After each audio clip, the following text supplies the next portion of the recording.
Testing.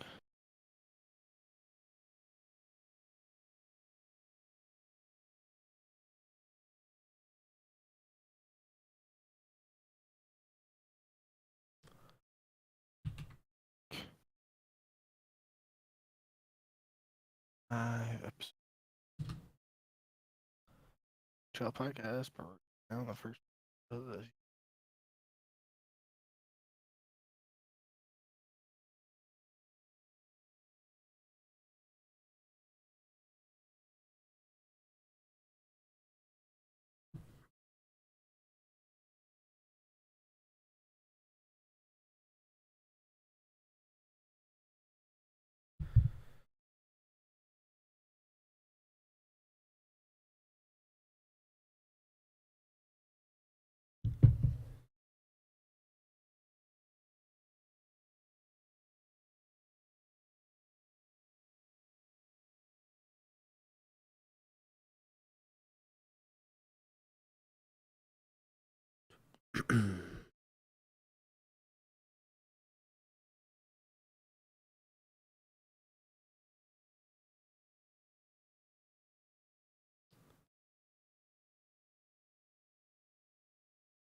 Mm-hmm.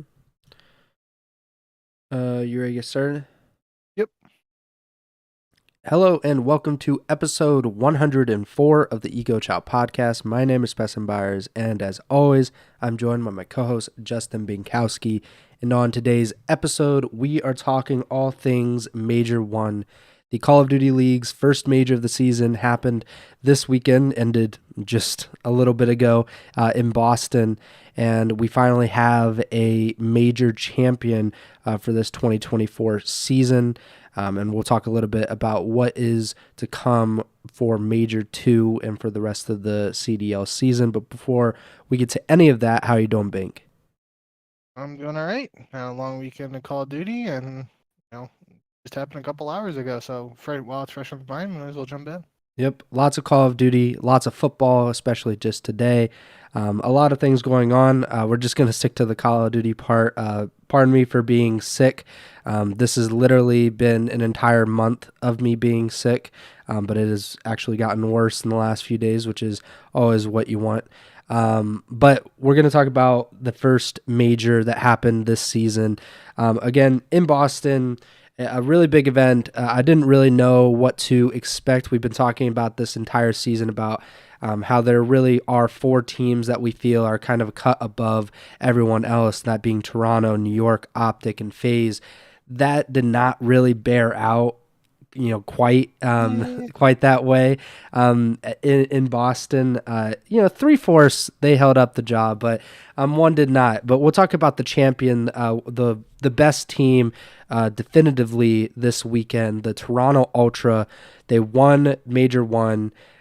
They beat Atlanta FaZe in the grand finals today, 4-1 in that grand finals, and Toronto 7-2 in map count against Atlanta FaZe this weekend.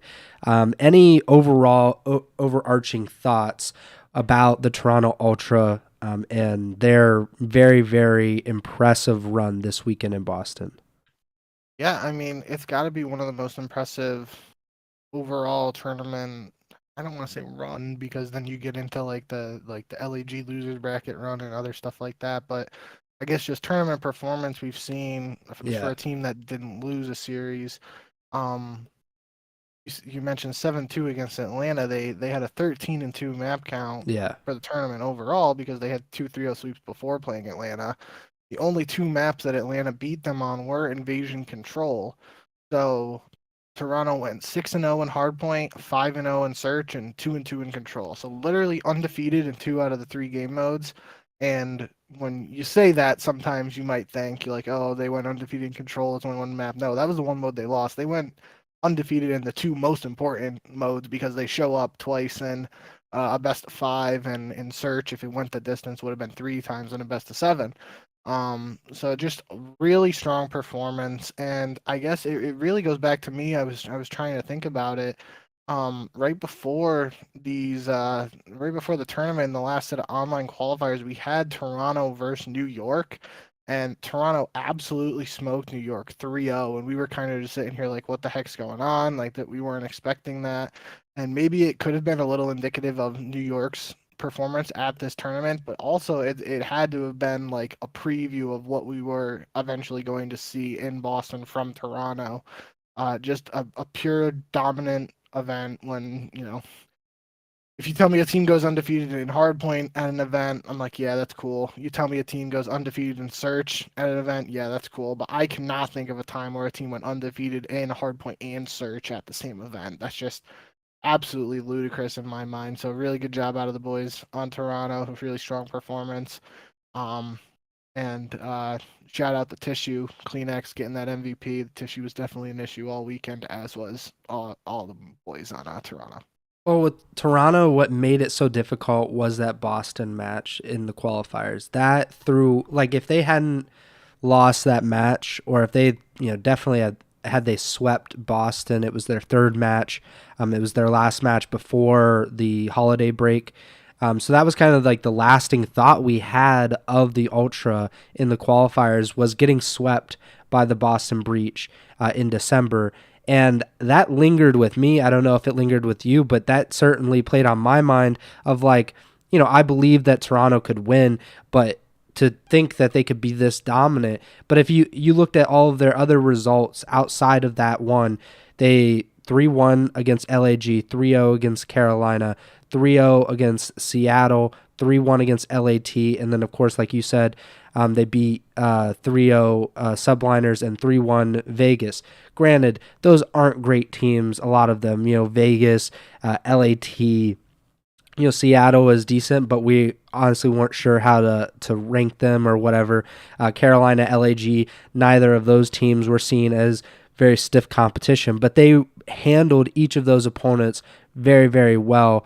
So that made it a little more difficult to kind of see, are they a dominant team, or are they still figuring things out?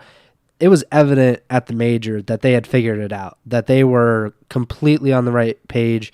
Like you said, they're undefeated in the two most important game modes, which if you're doing that, you will win every single series, no matter what. Like you will never even go to a game 5, and they did not. They only went to one game 4 before the grand finals. They beat FaZe 3-1 in the winners finals, and then won 4-1 in the grand finals. Their overall map count stats. So obviously, you said they're undefeated in hardpoint and S&D at the major. They're 15-1 in hardpoint all this season, 9-3 in search, 7-4 in control. That's completely dominant. Hardpoint, that's pretty much automatically starting with a 1-0 lead in the series. 9-3 in S&D, that's a very good chance that you're starting with a 2-0 lead. You just need one of those last 3 maps, and they don't usually need any more than 4 at this point. So just an incredible run from them, or incredible really stage, or whatever you want to call this first chunk of the season. Definitely the best team in the world at the moment. They've kind of taken that mantle from New York. New York kind of let that mantle go as well. But Toronto really looked like every bit of the best team in the world in Boston. I will just say too, like, to the Boston point, I think in my eyes that definitely like had an impact on my perception of Toronto, because when I was looking back at the qualifier records and stuff, just after the finals, Toronto went 6-1 in the qualifiers, 18-6 map count. FaZe was 7-0 with a 21-5 map count. So they literally only lost one more map than FaZe in the qualifiers. Obviously, they didn't win as many maps because they had the one loss, but still, I think you're right that series loss to Boston, the fact it was a 3-0, was just really threw a wrench in the perception of this team. But obviously, they proved any doubters wrong, and they are the undisputed best team in it right now. Yeah, I think, did I pick Toronto to win the major when we did our predictions last week? I know you went with FaZe. I think you might have, yeah. And, I think I obviously they got to both of them got to the grand finals. FaZe was, very obviously the second best team at this event. But and I don't even think that there's a gigantic gap that can't be made up because FaZe, we can break down the grand finals here in a minute. FaZe definitely had their chances of, taking a map or two more, and really making these series more competitive and definitely put the pressure on Toronto that obviously didn't happen. But I definitely do think that either one of those teams, those are the two best teams in the world at the moment. I don't think that there's any debate there because FaZe also took care of business outside of facing Toronto. The only thing we gotta mention before we get into looking ahead here too much is that these teams are essentially going to be playing almost an entirely different game, at least when it comes to hardpoint, with 4 out of the 5 maps having hardpoint hills changed.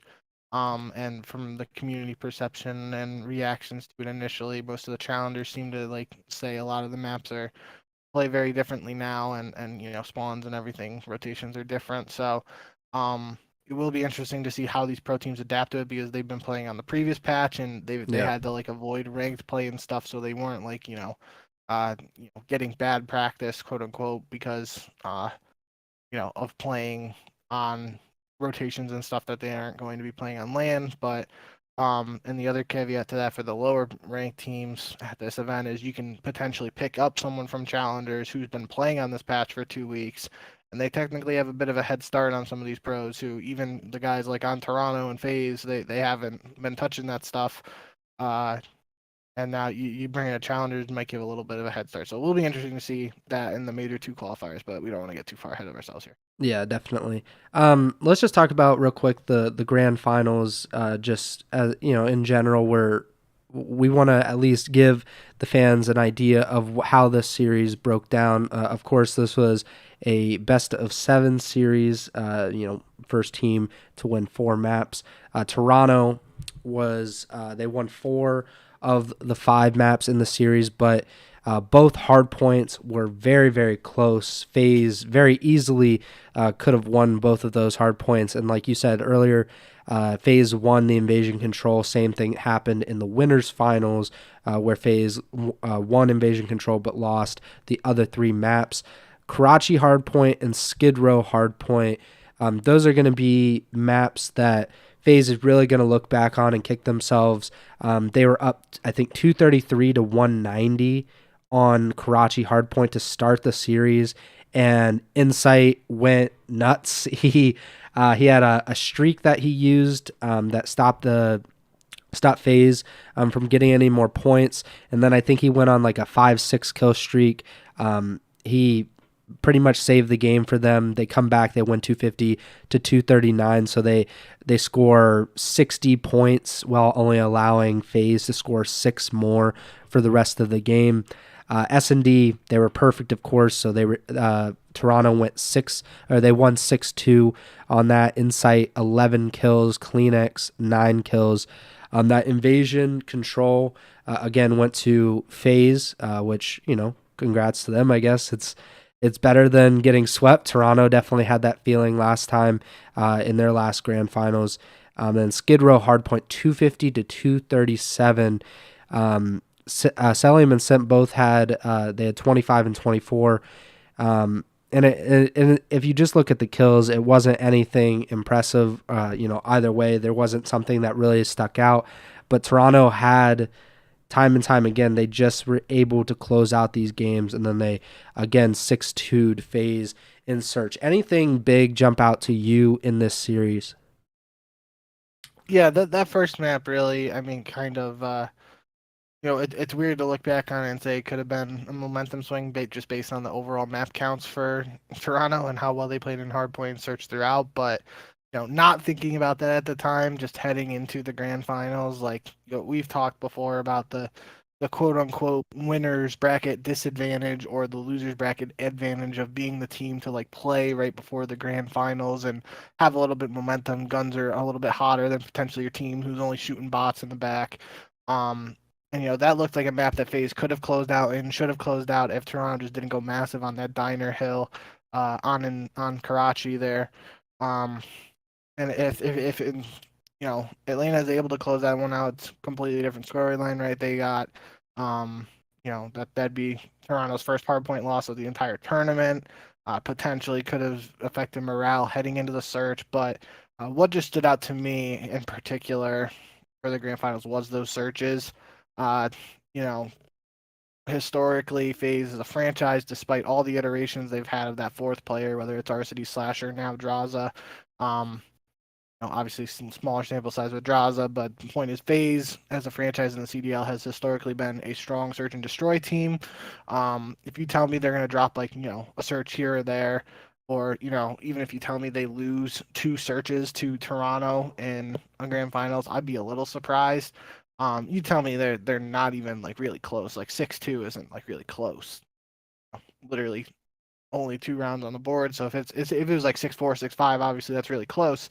But that's just something I wouldn't have expected out of this matchup. So that was the biggest surprise to me. And I think comparatively to FaZe's 2 showdowns with Optic this weekend, who ended up coming in 3rd at this event,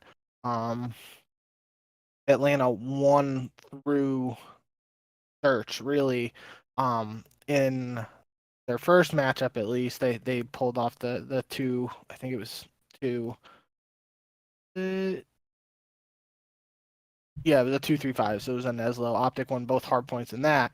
So that's, if you're just thinking historically of the CDL and even pre-CDL days for Optic, Optic's really strong at the respawns, FaZe really good at the search. That kind of makes sense. In the second showdown there, FaZe ended up taking the hard points against Optic, which didn't match up with what happened, but they did win the searches. So they won 3 searches against Optic, who come in 3rd, and then they lose 3 searches to Toronto, who take the whole thing. So that kind of brings into question in my mind, like you have to say right now Toronto is the best search team. Just they literally didn't drop a map in that mode at this event. But what is that gap like between them, FaZe in 2nd, and then even Optic in 3rd? Which I don't know if you would consider Optic the 3rd best search team, even if they came in 3rd at the event. They've had some, ups and downs in searches already this year. I know they've had a bunch of, 2 or 3 that I can think of off the top of my mind. Around 11 losses very early in the qualifiers. So, I think that's just the most surprising thing to me about the grand finals is not only did Toronto take all the searches against FaZe this weekend, but they did it pretty convincingly. And I think even, because the first search in the winners bracket finals was 6-1. Yeah. So it was 18-5 round count for Toronto versus Atlanta in search. That's just not really close. And you throw Atlanta's 5 rounds together in 3 maps, they literally don't even have enough rounds there, 1 and 3 maps to win 1 map on its own. So I think that just takes into account to emphasize and really show how strong Toronto is right now. And we're going to have to see, historically, even, before FaZe brought in Tupac and all those moves they've made to improve in individual game modes over the years, there have been some ups and downs for them in individual modes and stuff. They always find a way to rebound and try and figure it out. So it will be interesting to see what they do if they, maybe switch up some map vetoes, switch up some strats and stuff like that. But the search performance from both teams in the grand finals and just in that matchup between Toronto and Atlanta this weekend was the most surprising element of the finals to me.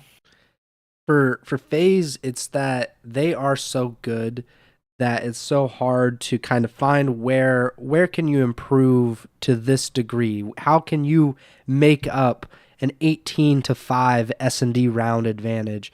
I was looking at their records while you were speaking. So FaZe against all the other teams that they played this season, they are 12-1 in search and destroy. They are 0-3 against Toronto. In hardpoint, FaZe is 11-4 against all of their other opponents. They're 0-4 against Toronto. The only game mode, of course, is control. They're 7-3 against everyone else, and now they're 2-0 against Toronto. But we've said it before, Control is the least important game mode. It only comes up once. And FaZe are very, very good. They are, let's say, great in Hardpoint and Search and Destroy, but Toronto is that much greater. And that is going to be difficult. And I'm interested to see what FaZe's coaching staff does and what those players do to improve and to change things so that when they do play Toronto next, and I didn't look at their qualifier schedule of if they play them in the next set of qualifiers or if they would have to wait until the next major.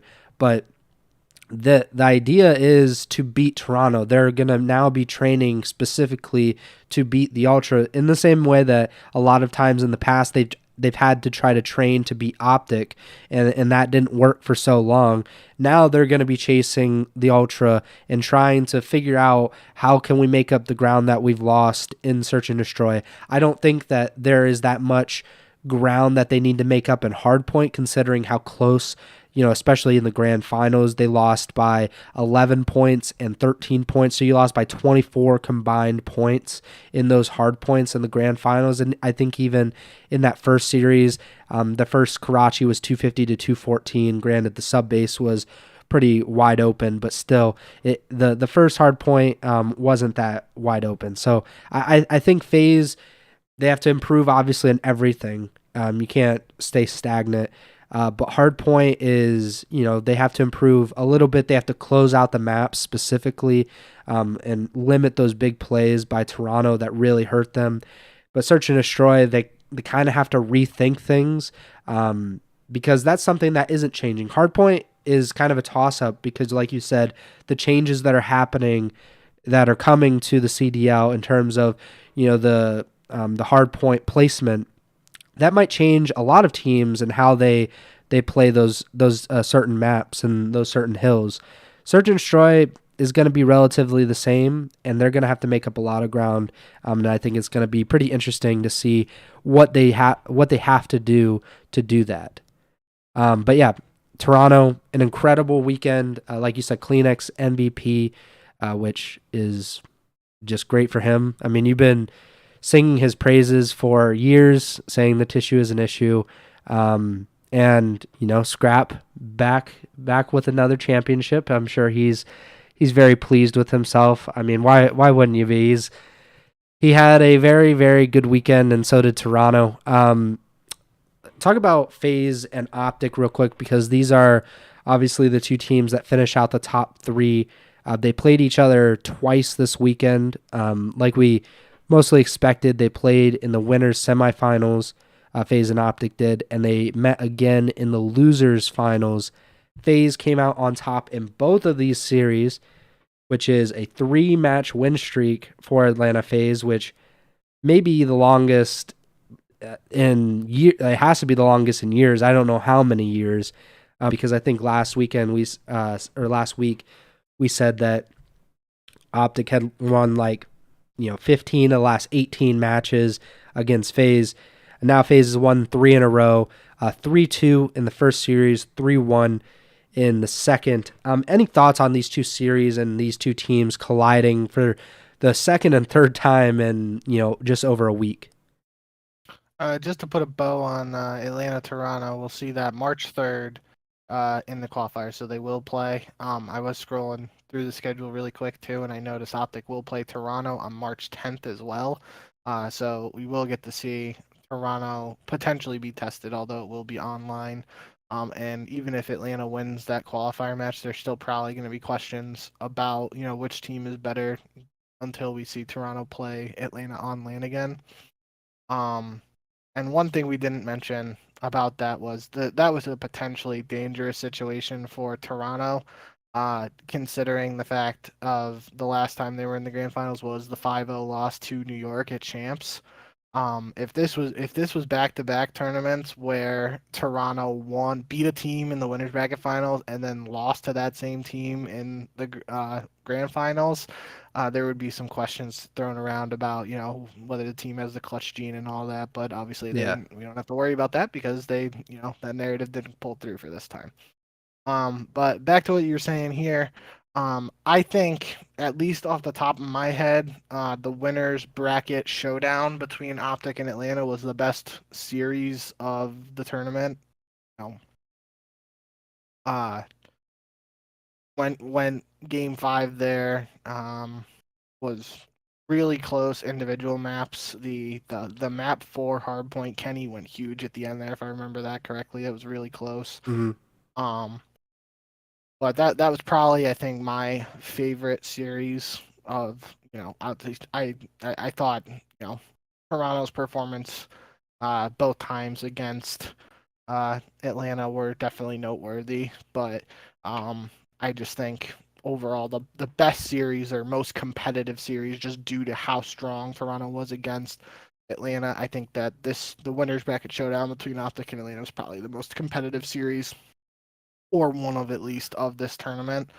Um, and yeah, I think that's, the way Atlanta was able to win the searches against Optic might not be something that's surprising to longtime fans. And, we've talked historically all the way back, even CWL days and before all that, about Optic, the dynasty team, being really strong in the respawn. Sometimes you're able to beat them in the searches, though, and that you can pull off the Neslo with a 2-3-5, and get the job done that way.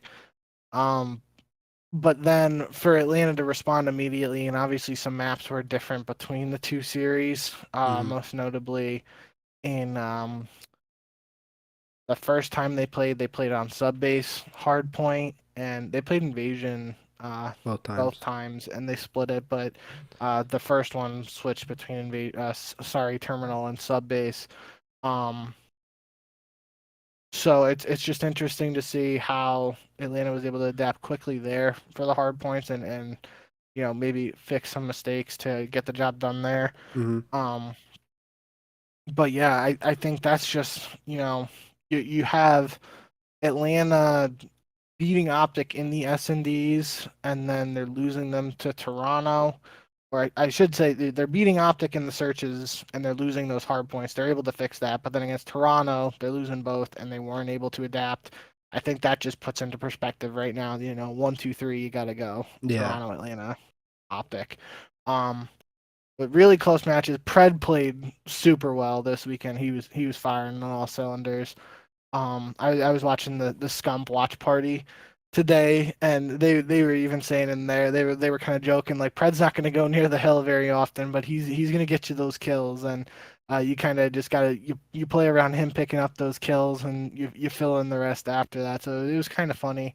But yeah, he played really well, and I do think that team has so much talent on it that I think, I would be surprised if third was the highest placing they get this year. Definitely expect to see them in a finals at some point, and if not, hoisting the trophy at one point. But I do think coming into this event, if you said Optic gets third, some fans might have had some questions, because they had some losses in the qualifiers, and especially they literally lost last week in the qualifiers to Miami, who was the team they played in the first round. And we were even talking about, that Florida Miami franchise curse and all that stuff, and Optic took care of them, and it was, outside they only lost to Atlanta, so they were able to beat everybody else that's put in front of them. So strong performance out of them. We've said historically on the pod as well, the Green Wall isn't, most looking for anything other than first. Yeah, they expect first place and nothing less. Ricky Bobby, you ain't first, you last. Yeah. But I think, all things considered, based on how their record was in the qualifiers and all that, third place, you got to be okay with that for now. And you just you hit this new patch here and see what you can cook up. Yeah, I think it's different for me because I started watching competitive COD. I've said this literally multiple times on this pod, but we probably have new listeners every time. But I started watching it in 2013, so Optic was not like the world beaters that they eventually became, especially in like AW. So they were like a third place team. I think they placed third or fourth at Champs in 2013. and then they placed, I think, third again, or they were always, kind of a tier below, like a championship contender, because at the time it was kind of like Impact. Complexity was right there with them, and then Complexity, became greater, and Envy. So Optic obviously has risen, and they became a championship dynasty, especially with Formal and Scump and all of them. But they haven't been that in a while, but that expectation has never changed. So They have become a good, sometimes great team, but I think, I don't remember who tweeted it. It was a team account. I think it might have been FaZe when they beat Optic the first time. They tweeted something like 695 days since our last tourney win, and it was Optic. It was like a picture of the Optic roster. And that's kind of like what Optic is right now. Like, they are on the cusp, obviously. They don't put Dashy, Kenny, Pred, and Shotzi together to get third place. This is not the peak. If this was Minnesota or this was LAG, third place would be incredible for them. They would see that as an accomplishment that maybe they can't get above that, but they might be just okay with that. Optic is not that. So, like you said, the green wall, not going to be super kind to a third place. Maybe this one, just because they look so shaky in that last week of the qualifiers, maybe there is a little bit of, okay, like, we fumbled the ball a little bit, but we picked it up and we got, close to the end zone. We're not there yet, but we will get there if we continue to improve. But S&D is a massive problem right now. 5-10 in S&D. I think they were 0-3 against FaZe. 6-3 on Invasion Search. In the second series, 6-4 Invasion Search in the first, and 6-2 in the Game 5 on High Rise. So 0-3 against FaZe and Search, 5-10 overall. Hardpoint is looking pretty strong. I think this is 8-10, 14 and 6 in hardpoint. So that what's that? Got to include the qualifiers, right? Even the 5 This is all. This is all like from the first, I think, 11 matches that they've played. So obviously some of this is skewed by getting swept twice last week in the qualifiers, and then they have obviously played some really tough teams, including FaZe, twice this weekend. But Search and Destroy will definitely have to improve to be a championship team. That's something we've seen time and time again from not only Optic, but FaZe dealt with that, where they were a very good respawn team but couldn't figure out in Search. We've seen it with other teams where it's the opposite. They win Search, but they can't win anything else. You have to be a pretty well-rounded team to be a championship level squad, especially at this level.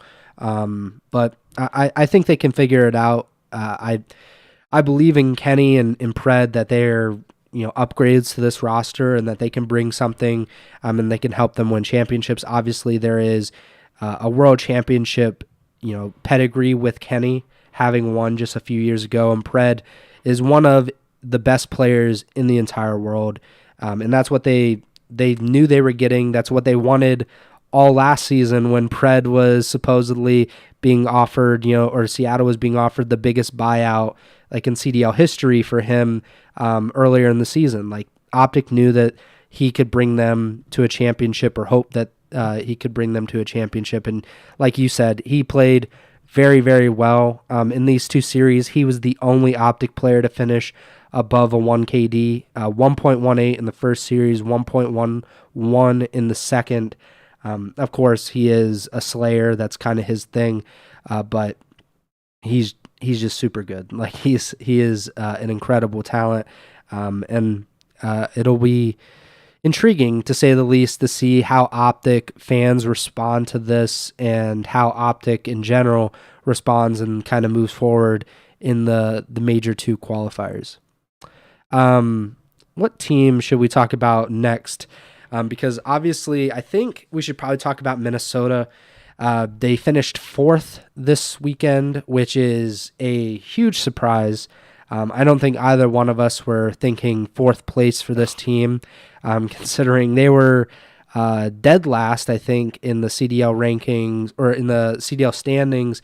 After the first few weeks, they had not won a single match at the time of the holiday break, if I'm not mistaken.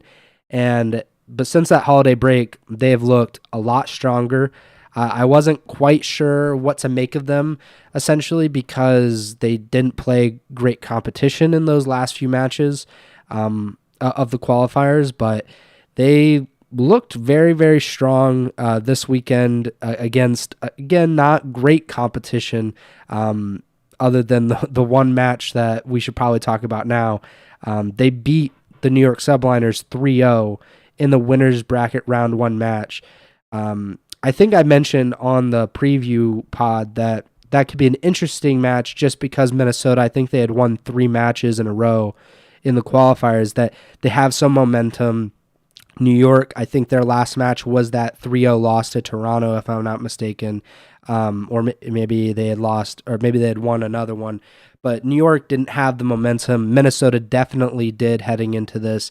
And it was a 3-0, which is, we've said it a lot of times, like, to think about an upset, you're like, okay, it's an upset. But to think about a 3-0 of the defending world champions by a team that, kind of barely got into the winner's bracket in the first place, that's really surprising. What stuck out to you with this Minnesota run, or this Minnesota versus New York matchup specifically?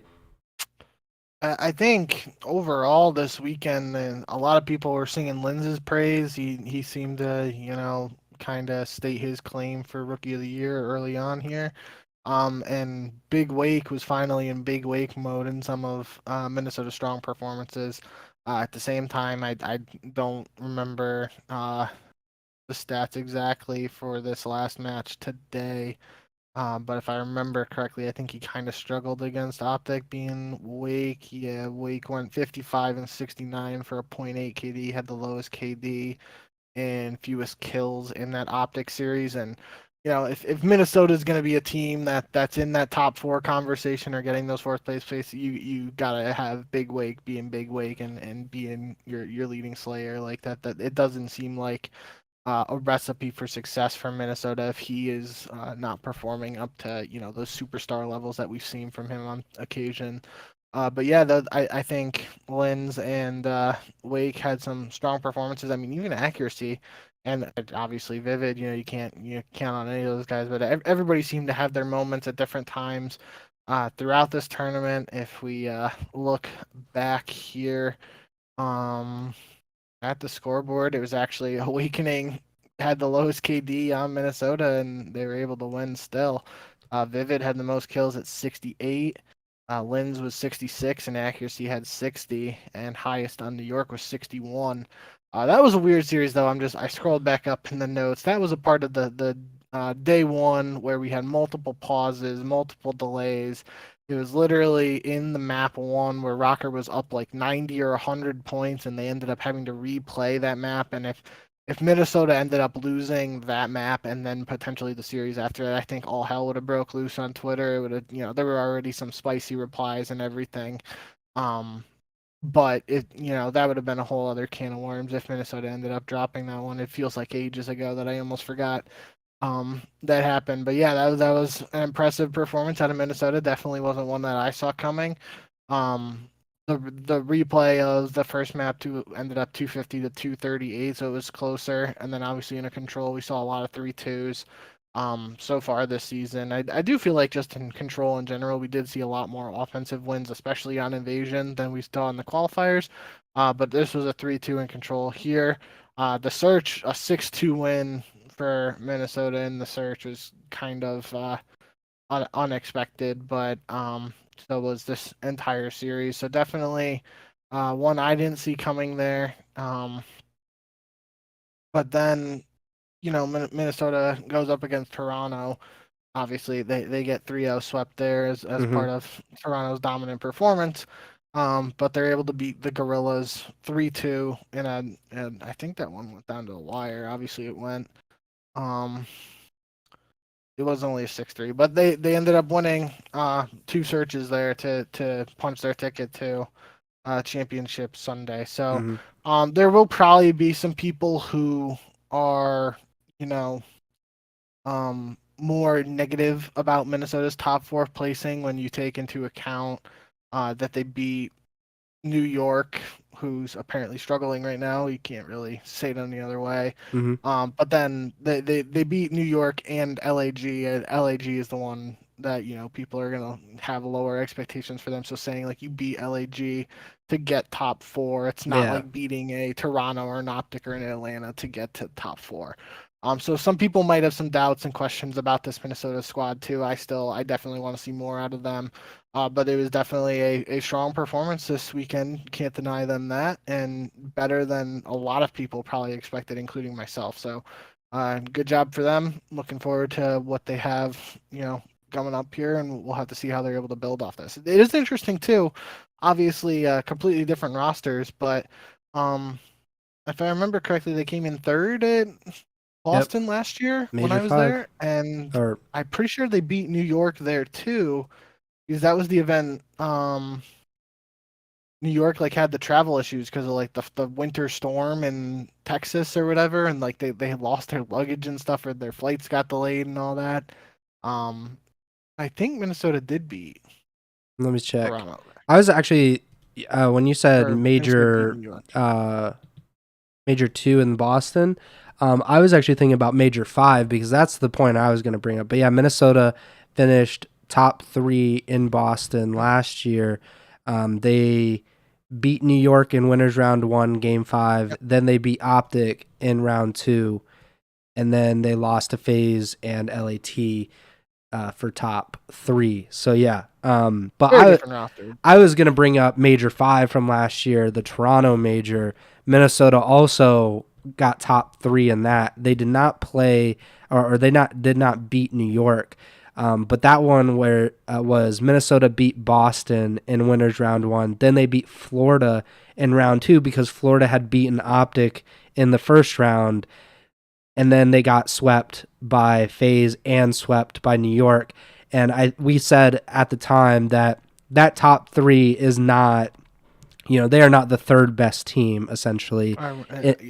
Because Toronto had to play New York and FaZe twice. They had to play New York twice and FaZe. So, that's kind of the thing. These placings, like a top 3 or top 4, those are not always indicative. They're often not indicative of who's the strongest. In this case, in this tournament, the first place team is the best team, 100%. The second best team is the second best team, 100%. At least we don't know what's going on with New York. Maybe they'll figure it out. But right now, the second best team is FaZe. The third best team really looks like to be Optic. And then everything is pretty much jumbled up after that. We thought we had a solid top 4 and then a kind of a jumbled up bottom 8. Turns out that we have a solid top 3 and a jumbled up bottom 9, where those teams can kind of beat each other whenever and however, and we just kind of have to figure it out on the fly.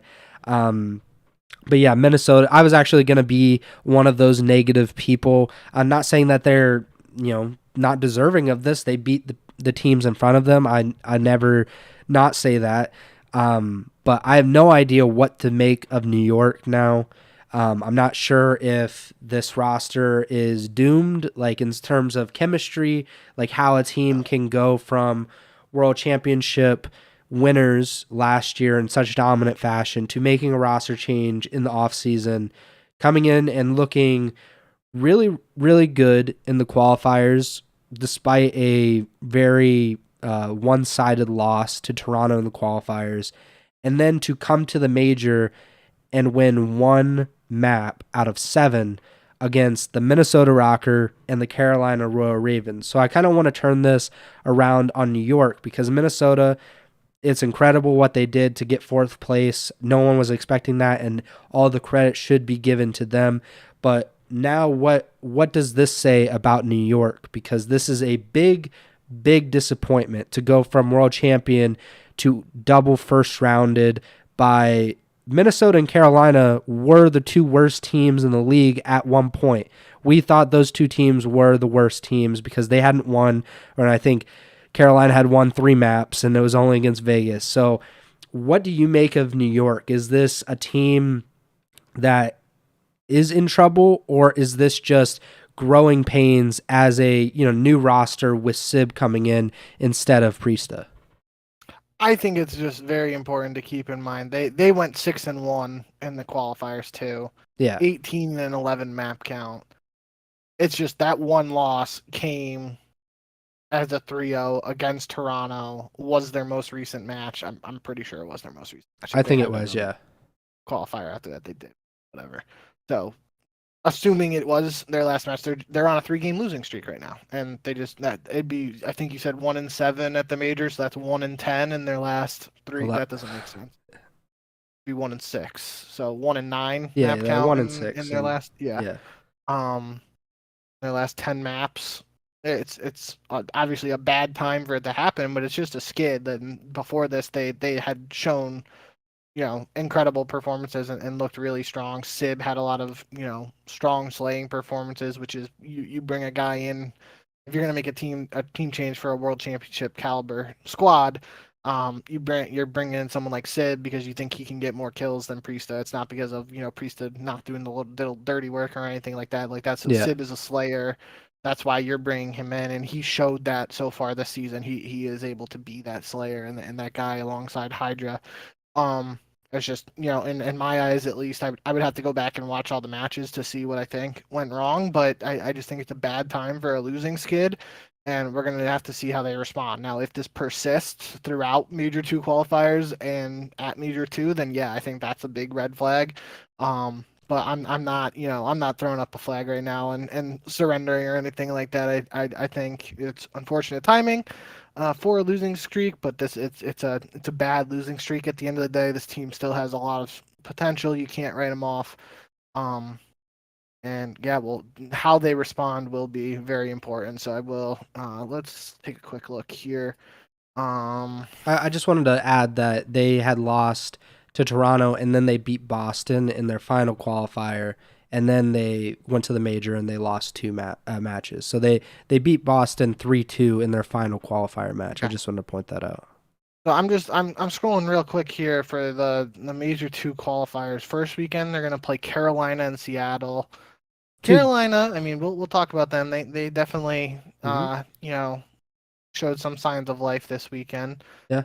And same with Seattle too. So those could be tests that give us a better, if New York struggles against those 2 teams, we might have to start throwing some more questions out there. Then they play Boston and Atlanta. Obviously, the Atlanta one will be a true test. And then we have Miami, LAG, and Optic to round out their set of qualifiers. So definitely not the hardest schedule, but it's definitely not the easiest either by any stretch. So we should have a better indication, at least by the end of these 7 matches, what's going on with New York, if this really was a major turning point for the squad, or if it was just a blip in the road and they're able to bounce back. Yeah. I think I just really am so interested in just the general idea of teams kind of falling on their faces at random points. I think Optic last year at the end of the season, that was the perfect example of like what the hell happened, where they're undefeated in the qualifiers, they get to the major, they lose to Florida. I think they lost to Seattle in the losers bracket. Or maybe that was champs where they lost to Seattle. Either way, like a team kind of falling apart in a few weeks or in a week, that's always kind of crazy to me. I'm also thinking about, now we have New York where they win 6 of their 7 qualifiers, only lose to this, incredible Toronto team that we now know is, very, very, very good. But still, they lose to Carolina, they lose to Minnesota. I don't think either of those teams we can consider to be incredibly strong at this moment. Maybe they'll prove us wrong, especially Carolina. The more time they have together, maybe that will change. But that's even a point against New York, that Carolina had very minimal practice with this specific squad. TJ is not a permanent member of the team. He's, maybe he will be, but he's supposed to be a fill-in, and Fellow had just joined the team recently. So it's kind of a difficult situation for them that they're going in with very minimal practice. And New York hasn't made a roster change this year. They had this team from pretty much the beginning of the offseason last year because they knew they wanted Sib, and it just seems like things things did not work out at this first major. I agree with you. It's probably not cause for concern necessarily. It's kind of it is concerning, but it's definitely not something that you need to make changes with, and it's not maybe that serious at this moment, but it could be. But yeah, I'm just super super confused about how that even happens for a team like New York, but maybe that is a credit to these other teams. Let's talk about Carolina real quick, because obviously Carolina went into the major in the losers bracket. They did not finish in the top 8 in the qualifiers, so they started in the losers bracket. They were going to play the loser of New York and Minnesota. We both assumed that would be Minnesota, and then it's kind of a toss-up at that point between Carolina and Minnesota. Turns out New York goes down against the Carolina Royal Ravens, and the Royal Ravens end up beating the Subliners 3-1 in losers round 1. Granted, we did not know this was happening, but maybe we should have, because this was a Clayster revenge game. Clay, obviously benched by New York 2 seasons ago, I think now. So it's kind of been a while. He's had a few revenge games with Vegas, but that's really incredible that Carolina was able to upset them. And then next series, they end up losing in Mat 5 to Seattle, which, I don't think a lot of people were expecting anything from Carolina. I certainly, it wouldn't have been a shock to see them beat Minnesota in losers round 1, but when you see New York go down there, you're expecting Carolina to go home with 0 CDL points, but a win is a win, and they really deserve a lot of credit. Did you learn anything new about Carolina in this kind of new look Royal Ravens roster this weekend?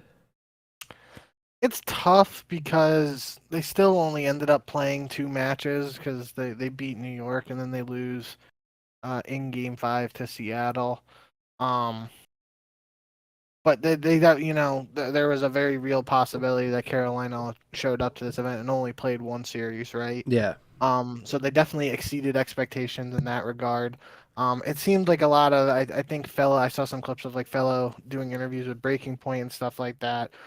It seemed like this team didn't practice S&D, and they were like, that's what like Fellow seemed to be saying, was that they focused a lot on respawn because they had such a limited amount of time. And as I kind of mentioned with this squad, they have that, the veteran S&D, background, that they could kind of like adapt on the fly instead of going in and work on the hard points and control and then kind of just, wing it, for lack of a better term, in the searches with their, the background they have in that mode, and kind of try and fill the gaps that way. It just turns out they won a search against New York, but they end up playing Seattle, and Seattle just looked really strong in search this weekend, and the Seattle took both searches against Carolina. But Carolina winning a hard point against Surge, although Surge has had struggles in hard points at times.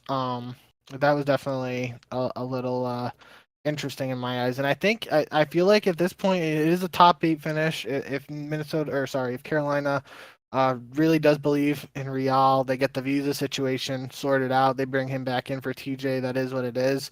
But I definitely wouldn't hate it if they decided to stick with TJ for a little longer here to see what they have. Gwen in particular, I don't know the stats off the top of my head, but he was playing really well in the qualifiers, and I feel like he didn't have like the, any of those necessarily like superstar moments that are coming to memory for me off the top of my mind. But he definitely wasn't the reason Carolina lost by any stretch of the imagination, as far as I remember. I'm pulling up the stats here real quick. He went 66 and 66 in the New York series, so that's a 1 KD there. Didn't do quite as well against Seattle, but it's to be expected. Was it not a good one? He was 61 and 80. Oh boy, 0.76. Yeah. But you know, but at the end of the day, it's 2 series. KD's KD is what it is. So looking forward to seeing more from Gwynn as this series goes, and a lot of people also seem to be in the train of thought that he's got potential. So there was a funny moment too on the Scump watch party. I saw a clip of like Clay talking about Gwynn, and apparently Clay wanted Purge in the off season, and Purge basically said, "No, Clay sucks. I don't want to play with him." I think the quote was, "He's buns." Where did I sent it in our chat with Jim. That's why. Side note about that was it was interesting. Just while we're talking, after I mentioned Purge, he potentially had the lowest KD in a winning series in CDL history by going 24 and 52 for a .46 KD in Vegas's 3-0 win over Miami. Hey. So work smarter, not harder. Might need to reevaluate who he's considering buns in that sense. But you know, at the end of the day, that was his debut series. I think in the second series after, who did Vegas play? They played LAG. I believe. Oh, that's it was on the same day. It was a reverse sweep, so it was a longer sample size. But he went 73 and 72 in that one. Yeah. Another reverse sweep for Vegas, but I'm getting a little sidetracked here. But anyway, yeah, Carolina definitely exceeded expectations. Considering, you know, like I said, a lot of people probably would have been surprised if they showed up to Boston, only played 1 series, lost, and went home top 12. So interested to see how this squad builds off this performance and exactly what they decide to do with Real.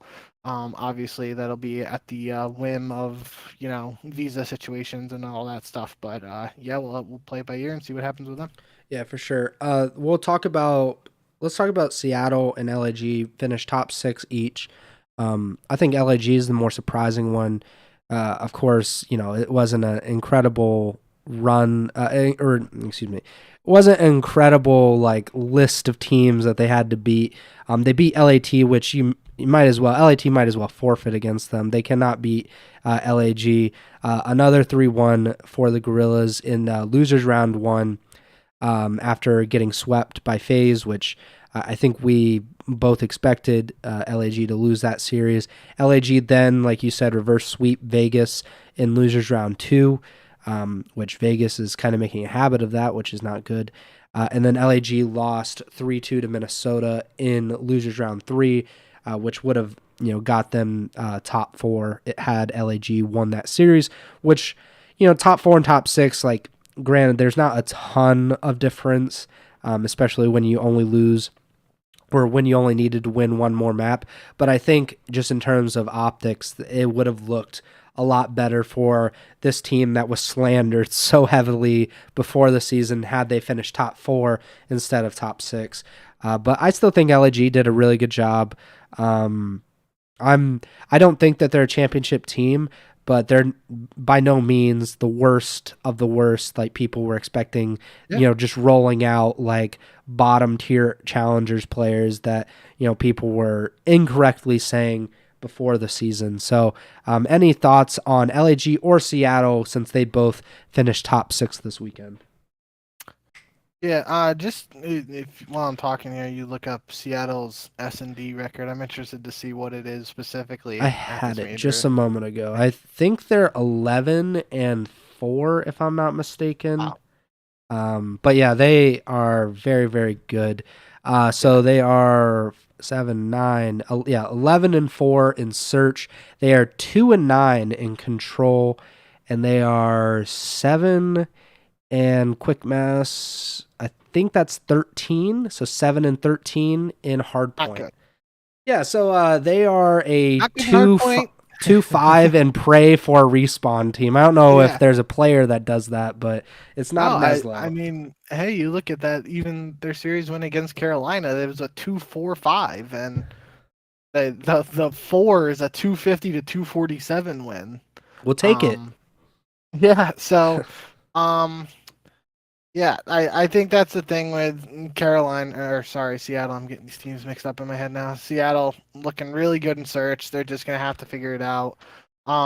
There was some talk early in the event about potentially like the GA punishment for breaking GAs being more severe and potentially Seattle not having the opportunity to scrim leading up to this event as punishment for breaking GAs. And there could have been people who were like, yeah, that kind of explains Toronto just absolutely 3-0 body slamming them. But as it turns out, that's probably more indicative of just Toronto's strength. And, it could have played a factor, and maybe the maps could have been a little more competitive. But end of the day, it just looks like Seattle right now really strong in search. That they're going to have to figure it out.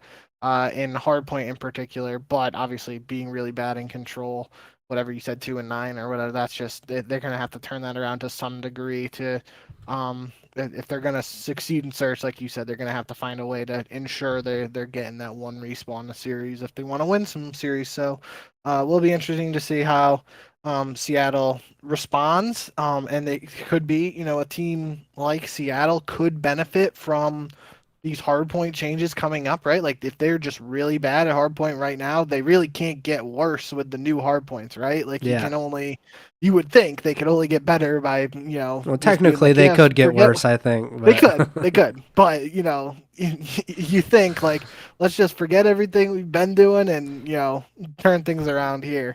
But yeah, those guys on Seattle, they got some, really good S&D minds there, especially with Illy and Rambo. And Hook and Arcides obviously have been on strong S&D teams in the past as well. So not super surprising that that's been their bread and butter so far. But we'll be looking to see what they're able to do in hardpoint control going forward to try and solidify their case as a top 6 team. For LAG, yeah, I think the storyline and the narrative is really cool for them at this point. That, like you said, a lot of teams were basically they were the last team to announce their roster, and they announced that roster, and there's drama and all these people. Everyone's a critic, and debating whether the team's going to be bad and whatnot.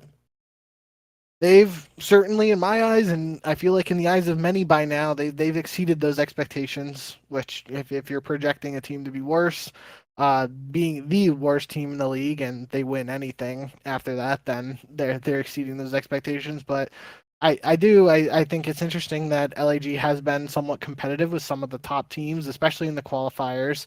At this event, they did lose 3-0 to FaZe. But they get to top 6 by beating LAT in Vegas. You can debate that all you want, but it's kind of like you're saying with Minnesota. You play the teams put in front of you, and you have no control over that. So we'll be interested to see what LAG is able to build off of from here. But it's definitely a better start than LAG teams in the past and what people potentially thought of for LAG this season. Yeah. Obviously, they're not a great team right now. Maybe they will never be. But, they got top 6. That's a very respectable result, especially for LAG, because that organization in general has been very bad. So, I think that they'll take that. Also, I was just looking at their map counts throughout the season so far. Hardpoint and control, they're almost 500, 8 and 9 in hardpoint, 5 and 6 in control. S&D is where they've struggled. They're 4 and 10 this season. Wow. So that could be a reason why they can compete with some of the better teams. If you can take a hardpoint or, obviously any respawn, that gives you a very good chance of winning. Respawn is, the majority of the series. So if you're a great respawn team, in theory, if you're winning every single respawn, in theory, you should win every series. But obviously, that's not LAG so far. And S&D did come back to bite them. They lost both of those S&Ds against Minnesota, which ended up losing them the series. But they did beat the Legion in Game 5. They dominated them on Terminal. S&D 6-1. Diamond Con had 9 kills. Estriel had 8. So maybe there is some hope there for LAG as we move forward through this season. Let's try, I mean, we're just at over an hour through this show, and the only teams left that we haven't really talked about are Miami, LAT, and Boston. I think that's it. Obviously, Miami is, that is a big one. So all of these teams that, Boston, Miami, and LAT, they were all knocked out in losers round 1. So 0 CDL points, 0 wins on the weekend. But Miami is the big one because, one, they were the only team that did not win a map this weekend. They went 0-6, which is interesting because they were kind of like sweeping a lot of their opponents in the qualifiers, specifically Optic last weekend, which was a big one. And then they come and play Optic in the winners round 1 match. They lose 3-0. They drop down to play Vegas, and they lose 3-0 to Vegas, which is not a good sign. So what are your thoughts now on Miami? Because we have been high on them in terms of maybe if they keep progressing I think they went 3-0 to start. I think we're like, oh, if they keep winning, like maybe we can put them in that top 4. If they beat like a good team and they're able to prove it, then they lost 2 in a row. And then they won 2 in a row to finish the qualifiers. Now they've lost 2 in a row again, and that last loss is to Vegas. So what are your thoughts on Miami after Major 1? I mean, obviously it's a small sample size on land, but 0-6 is 0-6. Map count 0-2, series count on land. The question has to be raised: is this team just an online team? They play in Florida, which historically throughout COD's history, I think Aches was mentioning it on the flank, talking about apathy back when he was playing in Florida. He used to be really strong online connection. We even back to the MW 2019 days, that Florida Mutineers team won some of the online home series when they're playing from Florida. I don't even remember if they all were in Florida actually at the time, but I don't remember.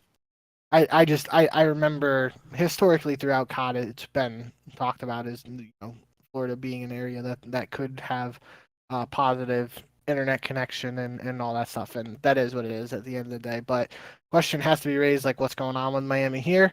The one thing that stood out to me outside of obviously them not winning a map is Journey really just struggled this weekend. In the Optic series, he went 39-61 for a 0.67. Now, in this series in particular, Lucky wasn't that far behind. He was 39-53, so just had 8 fewer deaths. But then in the Vegas series, Journey was the only one negative on Miami. He went 35-61 for a 0.57, and considering Purge was 24-52, there were some jokes on the flank after that night that this was essentially a 3v3 series. But that's what really Journey in particular struggled this weekend. Interesting situation for Miami is they do have that 5-man roster. I don't know how Eric Boom performed in the Challengers event. But obviously, as we mentioned earlier, he's been playing on this new patch. Could be a situation where they decide to bring him in because he has a little more experience. And they would be one of the teams that's in a position to make a move like that. It wouldn't, not technically cost them any more money as a franchise because they already have him signed. Yep. So that's something to keep an eye on coming in here, especially if the team feels like, they need to make a move. I'm pretty sure, if I remember correctly, heading into the season, there were initial reports that Journey, I think, didn't Journey tweet out he was starting in Challengers? Yeah. And then the team decided to make that swap. So I think it was going to be Eric Boom for Journey initially. Then Journey comes in, Eric Boom starts in Challengers. So it wouldn't be that far fetched in my eyes if they decide to bring Eric Boom in. But they did go 5-2 in the online portion, so they might just think, it's a speed bump here, and they're able to work some things out and turn it around. But if we get another repeat of this in the Major 2 cycle where Miami performs very well in the qualifiers and then just doesn't show up on land, we're definitely going to have to, ask some questions about whether this team is, able to compete at the highest level on land and here, just, or whether it's they are quote unquote onliners, as people like to refer to certain people in the Yeah. community. So Eric Boom played with Cruz Lunars and Gunsy in Challengers Open. They finished third. So, Okay. I mean, that's pretty good. They outplaced Spart Temp, Prolutes team, outplaced your team, Bink, Dak, Noisy, and Flames. So, I mean, get your gunny up. You only placed top 6. But yeah, I think that was a good point. I didn't think about that, but Eric Boom has been playing on the new patch. He might be further ahead than Journey, and there's just like the ability to make that change is so easy for Florida. There aren't that many teams that actually even have a substitute, so trying to make that change is difficult for a lot of those teams. Well, it's not difficult if you wanted to spend the money, but a lot of them don't, and that makes it difficult. I think Boston has Pentagram, and that's pretty much it, right? In terms of an actual substitute that isn't a coach. But yeah, I think I don't know if it'll be at the beginning of the Major 2 qualifiers, but I would be pretty shocked if Eric Boom hasn't played a CDL match by the beginning of the Major 3 qualifiers. I think at some point he's gonna come in. Maybe it will be for Journey. That definitely seems the most likely at the moment, but I'm not entirely sure on how interchangeable these guys are in terms of their skills. But yeah, I do think Eric Boom at some point will be on the Miami Heretics starting roster. And I'm not sure. I think they overperformed in the qualifiers. I mean, especially the Optic win. I don't think that is... I hate to say it, but I don't think that's indicative of like who they are. Like, I think they win a series against a good team. I don't think that they're better than Optic, and I think they're right around the middle of the pack, maybe lower than that. But like I said earlier, like it's kind of like a bottom 9 situation where they can all beat each other at various points, I'm sure, but maybe this 0-6 weekend will make Miami rethink how they go ahead for the Major 2 qualifiers. Let's talk about Boston and LAT real quick, because both these two teams, they lost in losers round 1.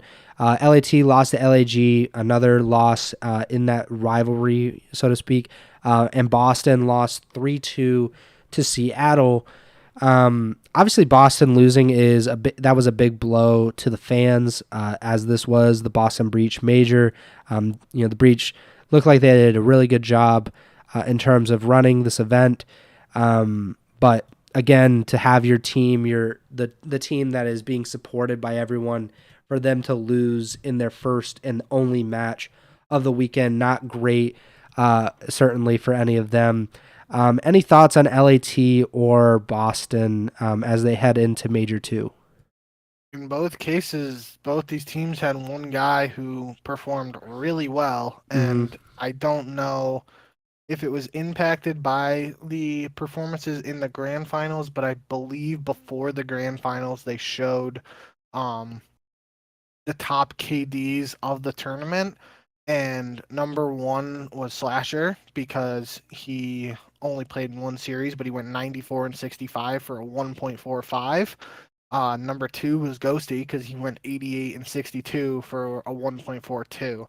And I think Pred was like 4th, and Pred played like 5 more series than them, and it was kind of ridiculous. So those positions and where they were top KD wise for the event were probably impacted by some of the results of the grand finals, but Slasher really, especially for Boston, outside of that, what seemed like and what apparently still is an outlier win against Toronto in the qualifiers. Slasher, historically known for being a great player on LAN, showed up, did his thing in limited sample size here, but he played really well. And same for Ghosty. And I don't know if you have the numbers pulled up for LAT so far this season and their records on maps, but I believe they said on the flank that LAT is 1-11 in hardpoint this year. And if that's the case, that's just not gonna cut it.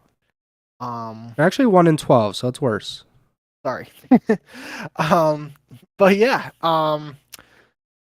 that's really bad. And we were talking about, well, I don't even remember what Seattle was, but they were like 6-13 or something, you said at that point. Yeah, I think so. And we were saying like, they can't technically get worse, or they can technically get worse on the new patch. LAT's in a position where they really, the only way they get worse on the new patch and hardpoint is if they don't win any hardpoints. And it's realistic Now, too. it's possible. The thing to consider with LAT is, they seem to be there was obviously, if you guys haven't watched the flank, definitely go check it out. I didn't watch any of the episodes outside of the one after this one, but Aches was going on a rant and it was kind of funny. He was pulling up text, which he kept it anonymous, but it seemed to imply that the conversation was with JCap just based on what they were talking about. Yeah.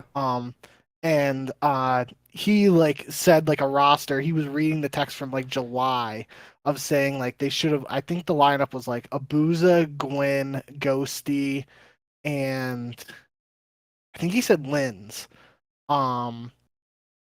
It's like who they should have went after or something like that. And everyone was like going nuts and all. It was funny, but nonetheless, the important thing to keep in mind here, even if LAT is struggling right now, 1-11 in hardpoint, 1-12, whatever,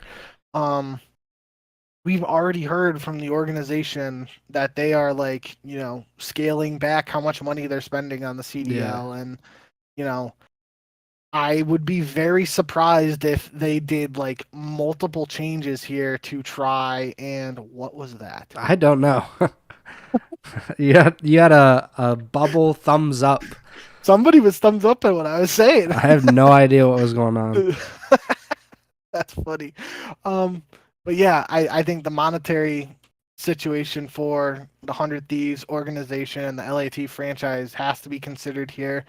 I would be surprised if, obviously the thing with Aches and the flank, they'll blow it up. And I would be very surprised if that's what they do, just because it would be expensive for LAT to go out and try and, in a world where they try and do what, like, well, technically different situation, but if they, based on performance at this land, they drop 3 guys and they keep Ghosty and sign 3 challengers players, that wouldn't be very cheap. And that doesn't seem likely just based on what we've heard financially with what the organization is looking to do. So it will be interesting to see how LAT tries to adapt and adjust and improve without breaking the bank. Boston, I don't think I expect them to really make any changes. I think we've seen, in the online qualifiers, Snoopy had some standout performances and played well, and that led to victories. If they get some more reps in and he's able to do that on LAN with Slasher playing the way he did in this, even if Slasher like takes us, doesn't drop 94 kills and takes a step back to like a 1.05 or even a 1.0, and then Snoopy and Capsule are just playing a little bit better up to what they were able to do in some of their wins online. I think the Boston team has potential to turn things around there, but definitely going to be interesting to see what some of these teams do. I just think based on what we have with the patch and the changes it's going to bring to Hardpoint, this is a more open window for potential roster changes than after the first event of any previous season. I can't think of like there being a super major update like this after the first event in previous seasons that were like teams were like, oh, this is our chance, like we got to make changes now. Or other teams have seemingly in the past been more willing to give teams a larger sample size to try and work out issues. But just due to what's happening here, potentially challengers having a leg up on some of the pros in terms of playing on this new patch and whatnot, it has to be evaluated whether some of these franchises who haven't performed well so far want to dip into that challengers pool for a potential move. Yeah, I see. with LAT, it's interesting because I know we had talked about how, they're rebuilding. That was kind of like the message that they put out there in the offseason. Like, we're not going to re-sign any of our guys. Octane is retiring. So, it's a completely new era with the Thieves.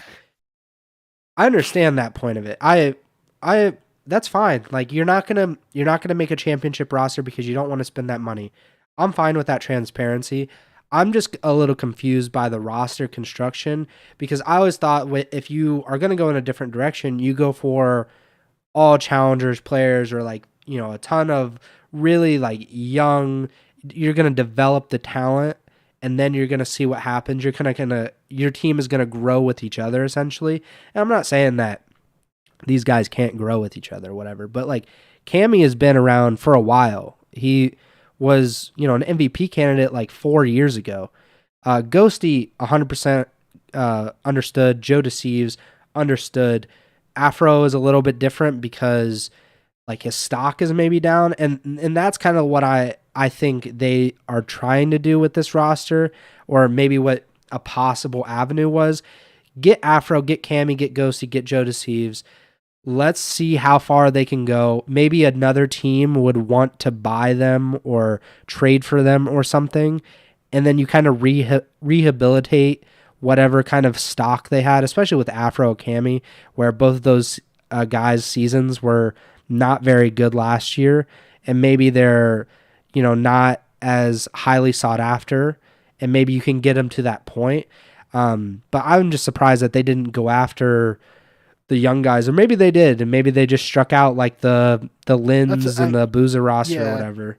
Maybe I think there were some rumors about them going after a Booza earlier in the offseason and stuff like that. But it is, it is certainly interesting. Obviously, we know what LAT is capable of, their previous roster that won a world championship. But you mentioned Octane retires, Envoy wins a championship with Toronto, Kenny or Draza gets second with Atlanta, and Kenny gets third with Optic. So their last roster obviously is still seeing success, even though they've gone their separate ways. But yeah, I think to your point, the only one who's really like a proven quantity at this point in my eyes is Cammy. Like you said in Cold War, MVP candidate at the end of that season. But he's had his ups and downs since then. You kind of know what to expect from him at this point. Afro hasn't been around as long as Cammy, but we've had him for a couple of years now where it's been, flashes of brilliance and then, getting benched last year. So ups and downs there as well. But then Joe Deceives is, Joe Deceives and Ghosty both haven't had a full year in the CDL because Joe Deceives comes in after Major 1 last year with LAG. Ghosty comes in after Major 2, I think. Major 2, yeah. So yeah, they're still new and developing talent, so they got time. But yeah, I just think based on what we know about the organization, I will definitely be curious to see how they decide to go about this little break before the Major 2 qualifiers start. We'll get out here in just a second. So the numbers for LAT, like I said, 1-12 in hardpoint, not great. 4-5 in search, 5-3 in control. So, 50-50 essentially in search and control combined. And then Boston 6-8 in hardpoint, 3-8 in search, and 5-3 in control. So, I mean, they are 500 right now in respawns, 11-11 in respawns, and then 3-8 in search. So, a lot of room for improvement for both of those teams, especially for LAT. Hardpoint, you can't lose 90% of your hard points. You're never going to win a series like that, or you're never going to consistently win like that. That's just what was it, Seattle last year where they couldn't win? Was it hardpoint or control? It was one of them where they were losing pretty much every single map. That's just it's not going to work. In Boston is, not nearly as extreme. They're, 50-50 in respawn. They do have to improve in that, and they definitely have to improve in search. But like you said, I think it's easier to ride out that Boston roster with 2 young guys, with 2 veterans that have won world championships, and hope that, those veterans can kind of rub off on the younger guys and help them develop. We'll see how it goes. It's really interesting. Both of those rosters are very interesting, and we'll keep watching them as the season goes along. Anything else? I did want to mention the really unfortunate news that Activision Blizzard or Microsoft laid off a lot of Activision Blizzard employees earlier or late last week. And I know there was a lot of uncertainty around the people that were working the Boston Major about whether they would have jobs to come back to because the messaging around those layoffs and the communication for that and the timing of it is just horrible. And I feel really bad for all of those people. I hope that everyone has their jobs when they go back and that everybody lands on their feet if not. But yeah, just a horrible thing to happen. And, honestly, a great event. Obviously there were delays and there were mess ups or whatever, but it's very hard to blame a single person. I'm more liable to blame Activision Blizzard as a whole, the developers in general. I like blaming those, the big entities because that's a lot easier, to put the blame on them. But yeah, that was about it in terms of the topics that we had. We're about an hour and 30 in, but the pick'em. So we did the whole pick'em for this first qualifier set and the first major. So we've actually done 60 matches. I think it was 60 total matches this season. And I have a 1-match lead. No thanks to Trimmer because what was that, Friday night? I got home from work and that was the day, or no, I didn't work Friday night, but I was just really tired that day. It was just a very, very long day. And I took a nap and Bink was texting me like, what's your pick? What's your pick? And then I was still asleep when it was like the LAG versus Vegas game, was it? And he was like, Tremor picked Vegas for you. So Vegas was Tremor's pick. They did not win that match. It was looking good. So that's what I was talking to Tremor because it was right after the Seattle Boston series. Yeah. Obviously he was excited about Illy playing well in the game 5. So we were talking about the S&D and I was just like, you weren't answering me. So I was like, screw it. If I got to get a pick, I'll just have Tremor fill in, and we'll go with it. And he was like, Vegas goes up 2-0. He's like, he didn't even know I picked LAG, and he's like, God, I'm so smart. And he was like hyping himself up a little bit, just jokingly. And then the reverse sweep happens, and he just like replied to his own message, and he was like, never mind. Sorry, Preston. Yeah, I mean, we'll decide if we actually want to count it, but it's in there. If it comes down to me beating you by 1 at the end of the season, we'll call it a tie. Okay. Yeah. So at the moment, the pick'em is 39-21 for Bink, 40-20 for me, and 0-1 for Tremor. He really needs to pick it up. A 0% win percentage. He's almost at LAT level right now on his pick'em. I mean, I do own both a shirt for the Paris Legion, but the Legion. And I own an LAG shirt. I also own a Minnesota Rocker shirt. So my top 4 Minnesota Rocker. That's just and I also own a Legion hat. So what? You have been on the LAG hype train and the Paris and winning champs train multiple times. So it's, if it was like Atlanta versus LAG, I probably would have just picked Atlanta for you. But this was one where it was like, I could have saw you pick either team and I didn't know which way to do it. So that's why I decided to consult the Ego Chall correspondent, Tremmy. Yeah.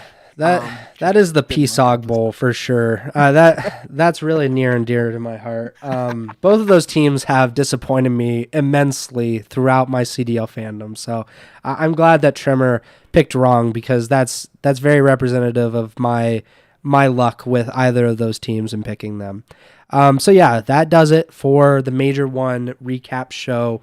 This was a longer show. These are usually our longest shows of the season. I think there are 5 majors a season.